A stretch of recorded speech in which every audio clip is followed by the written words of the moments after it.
So there's a curious word, a word that we use fairly frequently that has different nuances to it. Single. I might say, for example, in the World Series, he hit a single. He's on first base. It's the tying run, and that's a very good thing. I might say, hey, you got a single? I'm trying to get a drink here, and I just need a dollar bill. Here it is. That's a good thing. If you're in the UK and you say, my ticket is a single, all you're saying is it's not a round-trip ticket, it's a one-way ticket. Not a bad thing. Or we might say this bed is a single, and all we mean by that, it was made for one person to sleep in. It's a single. Or we might say, hey, did you hear the single from that album? That single is the best song on the whole album. That makes the whole album worth the price. That's a very good thing. Or we might speak of her and say, you know what? She has an eye single to the purposes and the plan of God in her life. And that's a very good thing. But then when we say, he's single, or she's single, suddenly it gets a little more nuanced. We're not quite as certain how we feel.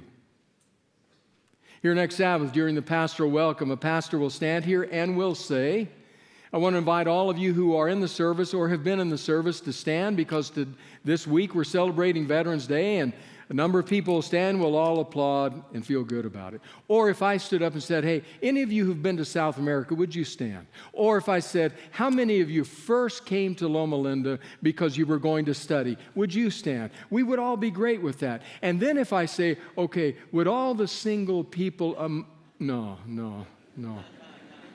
It doesn't work. We kind of back off at that point and realize that this word can be actually somewhat of a loaded term in terms of the emotional baggage we've given to it. That's curious because a lot of us are single. In fact, according to Pew Research Center, as recently as 2020, just over 1/3 of adults in the United States are single, unmarried, unattached. Some 130 million of us. That's in the country. I dare say in the congregation today in our church, at any given service, there will be many people who are single. Now, what's curious about the Pew Research study is that they found that 50%, imagine that, 50% of the people with whom they engaged were happy with where they were. They didn't have any plan to get into a relationship and didn't feel the loss of not being in a relationship. I'm good, they said. 1/4 of the people said, I am single, but I'm open. If the right person comes along in the right situation, the right circumstance, I would like to be in a relationship. And then the rest of them broke down in other different categories. The bottom line is there are a lot of us who are single, and a fairly good number of us are happy about it, and some others may be okay, but may be looking to have a relationship ultimately in their life. Now, for all those 50% that said we're happy as we are, I don't know what would happen if you asked them the question 6 months later, a year later. They may have changed. But the bottom line is there are a lot of us. So the question we want to ask today is, what ought the church, the disciples of Jesus, what ought we to communicate, to say to the single people among us? Here's what I hope we can say. Contentment, that elusive virtue, that virtue that is so hard for all of us, contentment is a possibility in the single life. Contentment is a possibility. Now, that would be good news if we said that to married people, I think. That would be good news if we said that to parents of teenage children, I think. That would be good news if we said that to teenage children, I think. In other words, it's a good message for any of us. But in a specific way, It's an important message for single people, and that's what I want to try to unpack in the time we're together. Contentment, that elusive virtue, is possible. It is a possibility. Now, we would probably hasten to ask, how is that possible, and why is it possible? And my first answer would be, it is possible because of the covenantal love of Jesus. The covenantal love of Jesus makes contentment a possibility. But what does that mean in actual practice, in real life? Because I don't enjoy preachers who do this, and I don't want to then do it myself, who say some nice things, but we walk out thinking, well, wait a minute, what exactly does that mean? How does that exactly apply to my life? As has been said, I walked in just as I was, and I came out just as I was. Nothing really changed. So what exactly does it mean to say contentment is a possibility for a single person because of the covenantal love of Jesus? Well, let's begin in 1 Corinthians 7. 1 Corinthians 7 is an interesting chapter. Paul is writing to the church in Corinth, and he comes to the point in the letter where he's going to answer questions that they have asked him. They have apparently sent an emissary to Paul with certain questions about the living out of their lives as Christ's followers. And now he's going to try to answer those questions. One of the questions apparently had to do with marriage and divorce and sexuality and possibly even singleness. Paul will certainly get into that, but some of that is his own bias. There apparently had been the introduction of Gnostic thinking into the church at Corinth, scholars believe, which had said matter, physical things like the body, are not good, they're inherently evil, and spirit is pure and good, which meant then that if that was the case, then sexuality was out of bounds for somebody who truly wanted to be a spiritual person. In fact, it seems that they had even gotten to the point of saying, if you're a married person, and if sexuality is indeed not good, because the body is evil, matter is evil, and spirit is pure, then your partner will be your number one source of temptation. So it may be better just to divorce. And they come to Paul with these questions. Paul begins 1 Corinthians 7 with this sentence. Now, regarding the questions you asked in your letter. So right up front, he tells us this is going to be listening to a one-way phone conversation. You're going to get my side of it, but we don't have the letter they sent with their emissary, so we don't know all the ins and outs of that. But we can piece a lot of it together. The first part of what Paul says is, look, God designed you. These are my words, my summary. God designed you as good. God designed you and incarnated His Son in flesh. You can be both of physical flesh and a spiritually deep person. You can be married and spiritual. You can be sexual and spiritual. Do not divorce over these matters. That is not the way to go. He speaks more poignantly and more directly to this issue in this chapter than he does anywhere else in all of his writings. And then he gets to this issue, the issue of singleness. Now, it quickly becomes evident that Paul has his own feelings about this. Paul is a single person, and his bias becomes evident. He will, in essence, say, hey, I wish all of you were like I am, because this frees me from the cares of this life in a much greater way to be able to focus on the gospel. I'd like all of you to be single, but, that's not from the Lord. That's from me. But I think the Lord would approve, just to be clear. But, you don't have to be single, but, think about it. This is what he does throughout the chapter. In other words, he's elevating singleness as not only a viable lifestyle, but in his mind, not of the Lord, the preferred form of relational status. Listen to what he says starting in verse 32. I want you to be free from the concerns of this life. An unmarried man can spend his time doing the Lord's work and thinking how to please Him. But a married man has to think about his earthly responsibilities and how to please his wife. His interests are divided. In the same way, a woman who is no longer married or has never been married can be devoted to the Lord and holy in body and in spirit.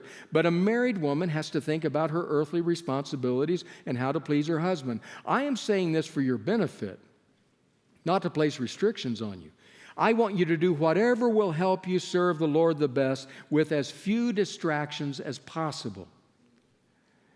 But if a man thinks he's treating his fiancée improperly and will inevitably give in to his passion, let him marry her as he wishes. It's not a sin. But if he's decided firmly not to marry, and there's no urgency and he can control his passion, he does well not to marry. So the person who marries his fiancée does well, and the person who doesn't marry does even better. He can't quite let it go there, can he?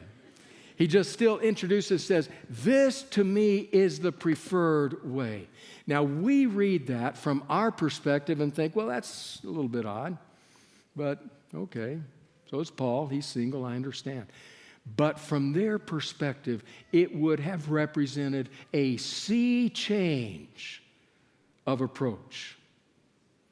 Rodney Clapp, in his book, Families at the Crossroads, talks about this in depth. He helps us understand the Old Testament background, the ancient Hebrew context for what it meant to be married or single. And he underlines the fact that in the Old Testament, singleness was almost unknown. It was not okay. It was not acceptable. In fact, Clapp says, in the Hebrew language of the day, there was no word that would be translated in English as bachelor. Didn't exist. When they sat down to watch TV at night, they couldn't watch The Bachelor, Bachelorette. Didn't exist. Because marriage was vital for probably many reasons, but one in particular, one especially. You judge the blessings of God on your life in a variety of different ways in the Old Testament. Could be your growing flocks and herds, your abundant harvest, your orchards that were filled with fruit. There could be many ways to gauge it, but none more important than children. Children. And in that cultural context, especially the oldest son who would carry the family name. Part of the reason this was so important, that in the Old Testament context, there was very little understanding of the afterlife. Our understanding of the kingdom of God and living in the presence of God and Jesus' return and eternal life, much of that, if not almost all of it, comes from the New Testament, not the Old Testament. What that meant was very simple. Listen to Clapp. The Hebrews did not have a highly developed notion of the afterlife. For the Hebrews, survival after death was primarily a matter of handing on the family name. You lived into the future. You made sure you were not forgotten through your children. That was your identity. That was your future. That is that on which you depended. In its concern for the individual's connection to a family, the Israelites' life bears comparison to a campfire.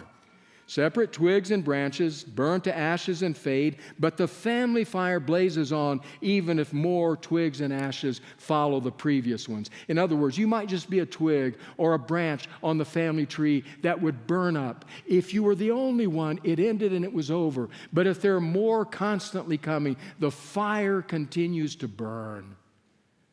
That's the way you lived on. Singleness was not a viable option. And then along comes Paul and says, it's to be preferred. That's what I wish we all were. Not sure how he thought the church, anyway. That's what I wish we all were. That you were like me. What caused the change? I'll tell you very simply what caused the change. What caused the change was the resurrection of Jesus. The resurrection of Jesus said, because Christ has risen, you too will rise. And because you too will rise, your future is no longer dependent on any other human being, child or otherwise. It is now dependent on the empty tomb and on the resurrection of Jesus. So you can live a contented life as a single person because the one who rose from the dead said, I have engraved you on the palms of my hands. I will bring you to be with me in my Father's house. where there are many rooms and we will all be family, and where you will never be forgotten. So you can live with contentment because of the resurrection of Jesus Christ as a single person. In fact, it leads Clapp to put it this way. I thought this was particularly powerful, the way he stated it. He says, thus, singles live on because there is a resurrection. The married Christian with children ultimately should trust that his or her survival is guaranteed in the resurrection. The Christian single ultimately must trust in the resurrection. Therefore, Christian singles are radical witnesses to the resurrection. You can live contented because your future is safe in the hands of Jesus. But there's a second reality. A second reason spiritually why contented persons can live as singles in Jesus, and that's because of a concept that Clapp calls first family. I like his concept here. He says first family refers to the family of the church, to the body of Christ. Now, here's something that would have been radical in his day and is maybe even more radical in ours. But do you realize that the New Testament affirms that our deepest loyalty, our first family, is this one? This one, not our biological one. I understand that's a bit challenging. They came to Jesus in his teaching, say, your family's out here banging on the door. They want to see you, your mother, your brothers. They're out here. And Jesus says, my family, my mother, my brothers, my sisters, are those who are here. Those who hear the word of God and live it. That's my family. Jesus hangs on the cross and looks down and sees his mother bereft. And he says, John, don't forget that's your mother. Jesus says to Mary, Mary, that's your son. First family, loyalty, not forgotten, cared for, belong as profoundly as does anyone else. That's first family. You belong here, single or married. But it's the single person that much more often feels left out, and with reason. I've shared with you at times about leading grief recovery groups up at the medical center. Years ago when I was doing that, I remember our afternoon groups were largely composed of an older population who didn't want to get out at night. I cannot tell you how many times I heard widows, sometimes widowers, but much more commonly widows, say this. When my husband died, our friend group, all the couples that used together to play cards, go out to eat, all the rest, our friend group stopped inviting me. They stopped. I not only lost my husband, I lost my community. I felt like I got leprosy. Suddenly, I wasn't involved anymore. That's a crime in the church because we are first family. We're called upon to draw in every person. If a single person knows, my first family cares for me. I have places to eat lunch. I have places to be at Christmas, at Thanksgiving. I have a family to be with on the weekend, to go to the beach. I have family, people I can call up, say, what are you doing? If that's the truth of their life and experience, contentment can be a reality. And so, if we're going to say to single people among us, contentment is a possibility for you, and they say, how is that true? First of all, through the resurrection of Jesus, and secondly, through this first family called church. So that deals with the spiritual side of contentment. But what about the relational side of it? Because after all, the Pew study said there were those who were fine as they were, didn't necessarily want to get married, and there were those who were interested in a relationship in marriage. So if that describes you, how can you live in contentment in that state? I think it has to do with maybe understanding certain approaches to marriage and relationships. So reading from Timothy Keller, writes an interesting paragraph. Keller says this, as a pastor in New York City, I've noticed an interesting sociological phenomenon. Some Christian singles in my church were raised in parts of the United States that are very traditional culturally, and there they got the you aren't a whole person until you're married mentality. Then they moved to New York City, where they were bombarded with the you shouldn't marry until you've professionally made it big and you find the perfect partner who won't try to change you in any way message.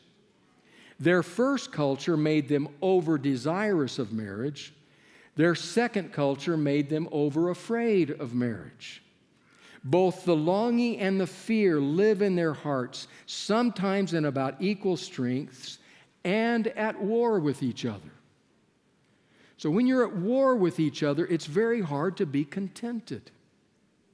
Now, maybe I can use terminology that's just a little bit different to talk about this and talk about the two ditches on either side of the road as one that undervalues marriage and as another as one that over-idealizes marriage. So one side undervalues marriage, the other side over-idealizes marriage. In both of those camps, in both of those ditches, it's hard to be content as a single. So just a few words about this. We've talked some about this earlier in this series. It's just a piece of paper. I don't need to settle down. I can move from relationship to relationship, all of which can work for a period of time.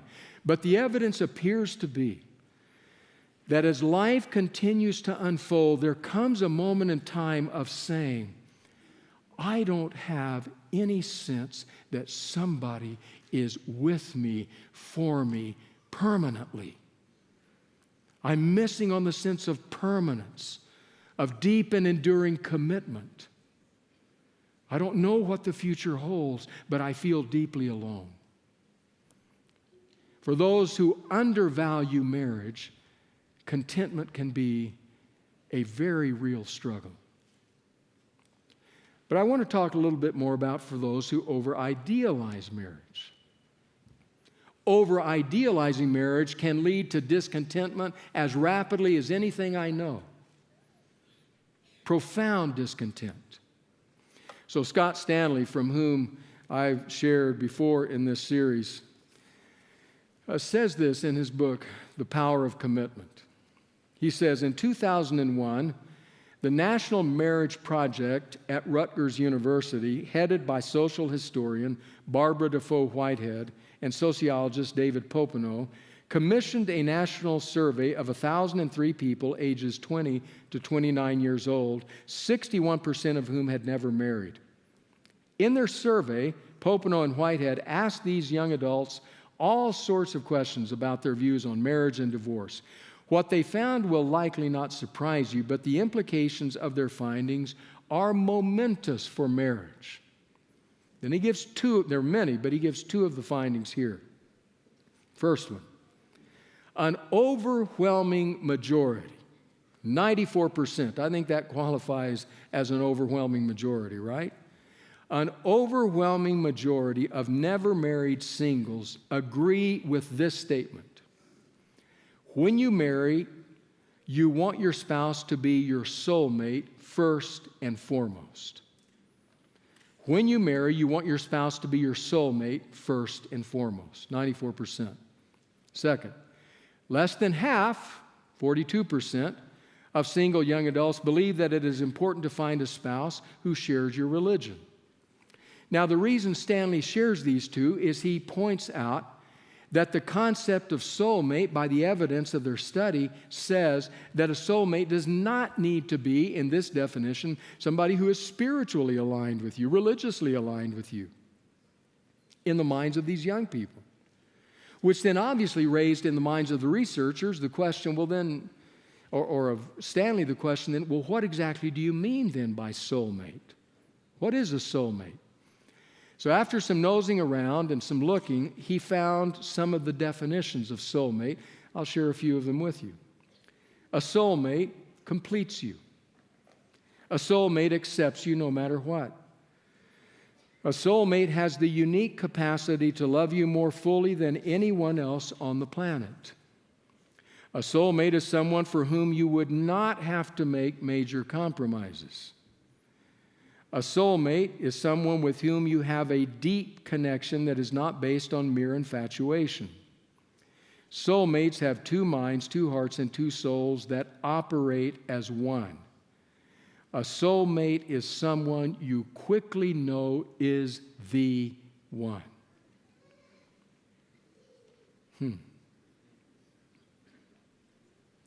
We're going to have some married folks stand and share how this has worked out. No, we're not going to do that.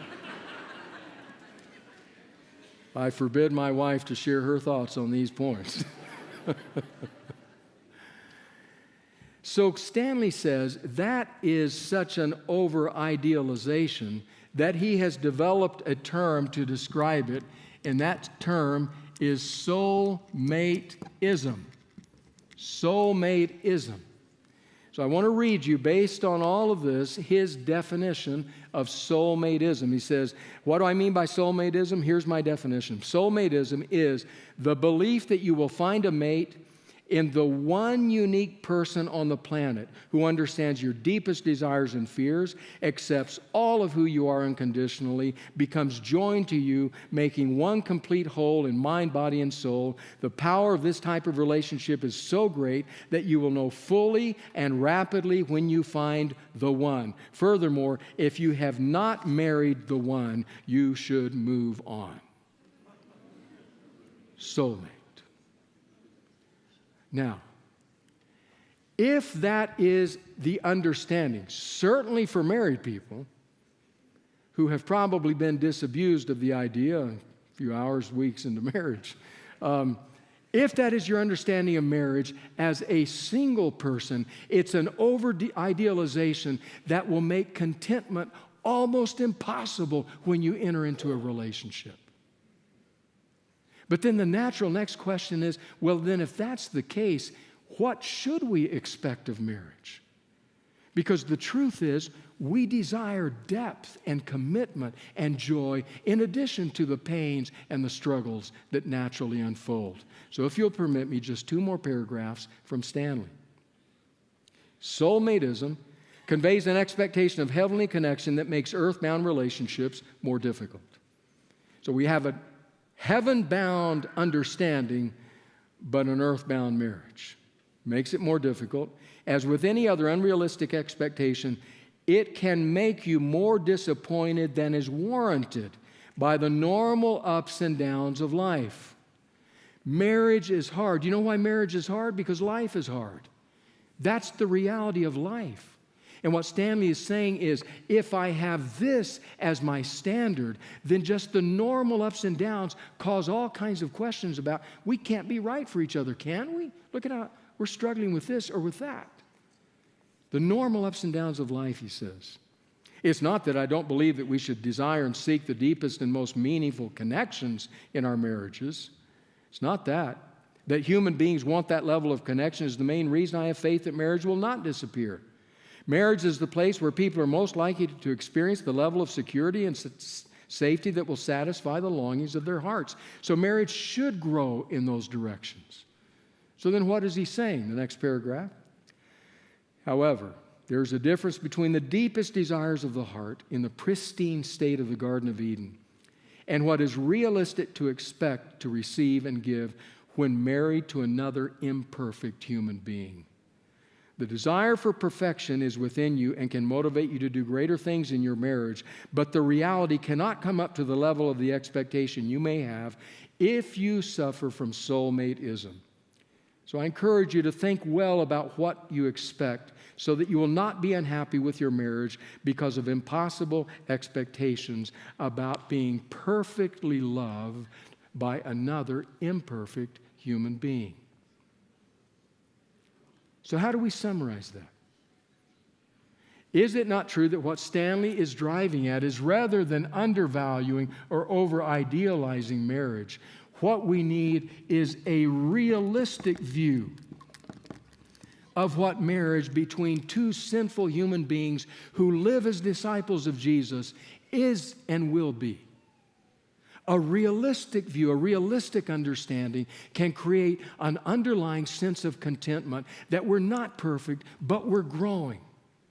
Amen. We are loved by Jesus unconditionally. That covenantal love allows contentment even in the face of imperfections. Maybe that's the direction we grow. And so, contentment. Contentment is a possibility for the single person. Spiritually, it's a possibility because the resurrection secures your identity and your future. And First Family gives you a place to truly and deeply belong. Contentment is possible because the realistic approach to marriage will lead to a greater degree of happiness should you choose to marry. So, what is our assignment this week? I have an assignment for married folk and for single folk. So let me start with the married folk. This is an assignment not just for you, but for me, for Anita and me. If we are to approach our church as First Family, if we are to live faithfully to the concepts of Jesus in the body of Christ, we need to next week and next month and next year and throughout our lives consistently set another place at the table, buy another ticket to the ball game, make sure there's one more seat in the van on our trip to the beach, and invite single persons among us to be a deep and real and beloved part of the family. Whether they ever marry or not is immaterial. That's their choice with God's. Our choice and our task is to say, you belong to this family. You are part of us, and we welcome you. That's our assignment as married people. And then the single people. Your assignment, what I encourage you to do, is to pray for God to give you the gift of contentment. Deep, enduring contentment. Contentment based on who you are in Christ and who you are in His body. Contentment with the realities of life. A contentment that the body of Christ and the being of Christ can at this point, this stage in your life, be sufficient. Pray for contentment. Because if you never choose to marry, contentment is a very good way to live. And if you are open to the possibility of marriage, well, there's something curious. Something that I've noticed over the years. Not once or twice, but on quite a number of occasions. It is when a person who may be open to a relationship decides to be content, decides to be at peace, decides to be at rest, that others are more drawn to that sense of depth. So whether you ever marry or not, you will feel like you are consistently contributing to the relationships of which you are a part. And when you have that contentment, I wonder if this isn't maybe the only place where life with Jesus and fairy tales actually line up. You saw it in the meditation, that both with the life of Jesus and with fairy tales, the best comes last. So that's your assignment. By the grace of Jesus and by the power of His Spirit, may you find contentment. Gracious God, thank you. Thank you for the power of His love and the power of His Word. And Lord, ever remind us of the ancient words of St. Augustine, our hearts are restless until they find their rest in Thee. In the name of Jesus, and all God's people said, Amen.